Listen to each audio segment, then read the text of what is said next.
இப்படிலாம் பண்ணா நான் மக்களை விட்டு ஓடிடுவேன் நினைப்பா? யார் என்ன ஓடினாலும் நான் மக்களை விட்டு எல்லாம் ஓட மாட்டேன்.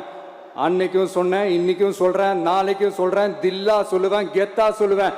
பணமா ஜனமா அப்படின்னு கேட்டா என் ஜனம் தான் எனக்கு முக்கியம்.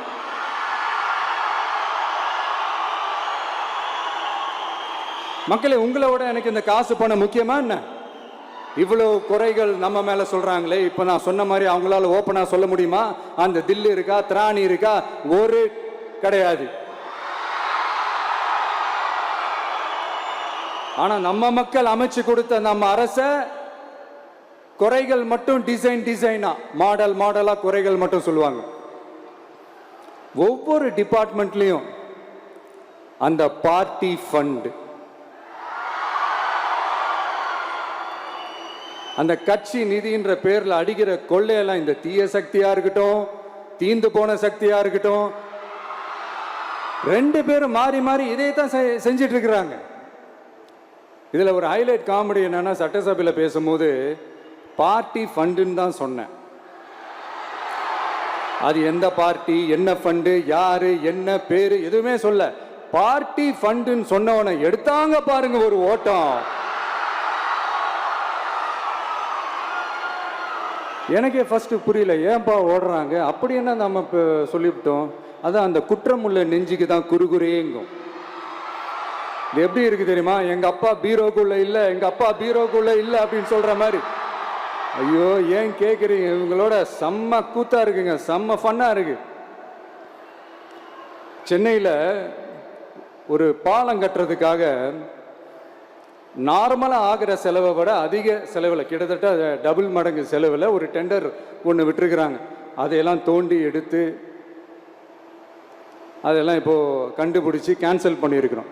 இன்னும் எத்தனை கோடி ஊழல், எத்தனை லட்சம் கூடல் தோண்ட வருமோ எங்களுக்கே தெரில. ஒவ்வொரு முகமுடியா கிழியுது. ஐயோ, இந்த விஜய் ஒவ்வொரு கதையா எடுத்து வெளியில விட்டுருவான் போலேன்ட்டு திரும்புற பக்கம்லாம் கதறல் கதறல் கதறல். காதல் இருந்து ரத்தம் வராத குறை. ஆமா, இப்படி ஊழல்லே ஊறி போனவங்க இப்படிதான் இருப்பாங்க. இந்த 50-55 நாட்கள்ல அங்க செஞ்ச சில விஷயங்கள்லாம் சட்டசபையிலே எடுத்து சொன்னேன். பட் இங்க ஒரு சில விஷயங்கள் சொல்லணும்னு நினைக்கிறேன். இந்த மின்சாரத்துறையில் இதுக்கு முன்னாடி போட முடியாமல் இருந்த அந்த பதவி உயர்வை இப்போதான் எங்களால் போட முடிஞ்சது. அதுக்காக ஒரு அக்கா அழுதுகிட்டே ஒரு நன்றி சொன்னாங்களே, அதெல்லாம் அவங்க கண்ணில் படாது அந்த வீடியோலாம். குறை சொல்றவங்களுக்கு அடுத்து லஞ்சம்லாம் ஒழிக்க முடியாது, ஊழல்லாம் ஒழிக்க முடியாது, அதெல்லாம் பிளட்டிலே ஊறி போய் இருக்கு அப்படின்னு சொன்னவங்க போய் ஒவ்வொரு கவர்மெண்ட் ஆபீஸா பாருங்க. ஒரு பைசா லஞ்சம் இல்லை, ஒரு பைசா ஊழல் இல்ல. வேலையெல்லாம் சும்மா டக்கு டக்கு டக்குன்னு நடக்குது. ஒரு பெரியவர் ஒருத்தர் சொல்றாரு, தம்பி வேலையெல்லாம் நடக்குது, ஆனா அதையும் தாண்டி எங்களுக்கு மரியாதை கொடுக்குறாங்க தம்பி, உட்கார வச்சுலாம் பேசுறாங்க. இதெல்லாம் இதுக்கு முன்னாடி நடந்ததே இல்லை. அவனை போய் பாரு, இவனை போய் பாரு, இந்த ஆபீசரை போய் பாருன்னு சொல்லி அலைய விடுவாங்க. இப்ப லஞ்சம் இல்லை, ஊழல் இல்லை, வேலையெல்லாம் உடனே நடக்குது. மக்கள் அப்படி ஒரு பெருமூச்சு ஒண்ணு விடுறாங்க. அதை பார்த்து நமக்கு அப்படி ஒரு ஹாப்பினஸ். இதுக்கு மேல என்ன வேணும்? ஏன் இதெல்லாம் பண்ண முடியாது? மனசுன்னு ஒண்ணு இருந்தா பண்ணலாம். இப்ப பண்ணல.